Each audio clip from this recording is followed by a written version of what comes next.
जगन्नाथ दर्शक बंधु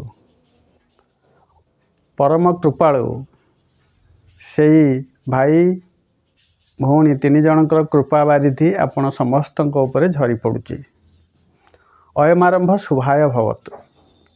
वास्तुशास्त्र आरंभ करने पूर्व मोर गोटे गप मन पड़ुची जोटा कि गुरुकुल आमको सार पढ़ेला बेले कही थरे कौन है गोटे बेंग डेई डेईका जाऊ जाऊ गोटे कड़ई रे पानी गरम होची से पड़गला।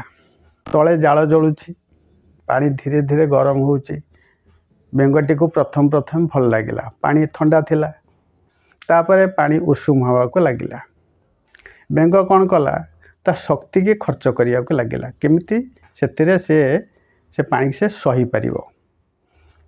पानी धीरे धीरे गरम हो चलला। बेंग तार शक्ति खर्च करी चलला एवं गोटे समय एमती आसिला पानी गरम हो चला बेंगर आउ शक्ति नाही। बेंग आउ डेइबा पई चेष्टा कला भी डेई पारुनी एवं से गरम पानी रे से सिझिकिरी मरीगला। प्रकृत रे वास्तु होची ए भली। आमे समस्ते बेंग भलिया आमे निज घर हो बा कोटी भड़ा रे रुहंतु करंती यदि घरटी रे वास्तु त्रुटि थाए ताहा धीरे धीरे आम उपरे तार प्रभाव पकेया को चेष्टा करे। ता माने नुहे जे आज आमे गोटे नुआ घर भड़ा नहीं रहिले बा नुआ घर को गले काली गोटे दुर्घटना घटला आमे कहबा वास्तु दोषर एमती है एमती करेनी वास्तु। से केते गोटे खराब जिनसर आवश्यकता अच्छे खाली वास्तु नुहे। जिते बेले आम मैंने से नुआ घरटी को जाऊ बा कोठी गोटे भड़ा रे रहू तार जो खराब वास्तु गुण सब थाए से धीरे धीरे आम उपरे तार प्रभाव विस्तार करिया को प्रयास करे। आम माने कौन करती ना धर देह खराब है डाक्तर देखाती औषध खाती। धर मन अशांति है आम माने को योग शिविर जाती ध्यान करती। अर्थ हानि घटिला आम को बंधु बांधव पाक धार नहीं आसिक चलती। एमती भाव में आम चलती जमी बेंगटी तार शक्ति खर्च करुला से पानी की ता देहरे सैला भाया। एमती किछि दिन गला परे से घरर खराब प्रवृत्ति एते अधिक हुए जे आम शक्ति आउ काम करेनी। सेते बेले को लेडी गुड़ा कोहणी की बोई जाई थाए।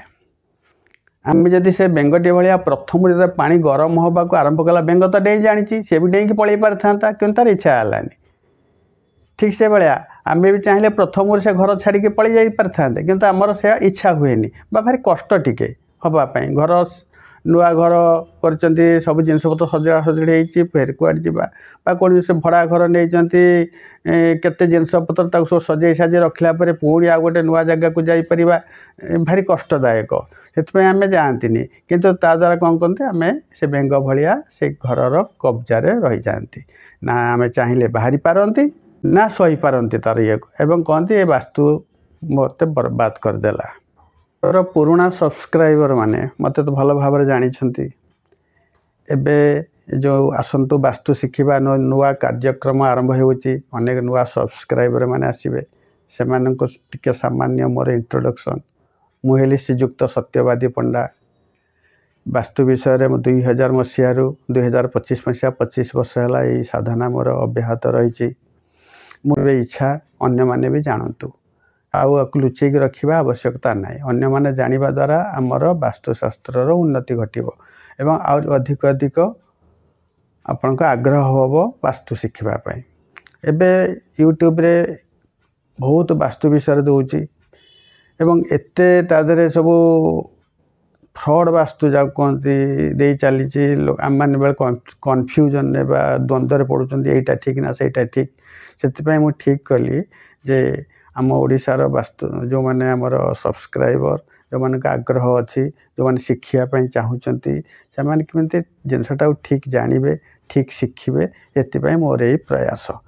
से आपण मानकर परम सहयोग निहाती आवश्यक।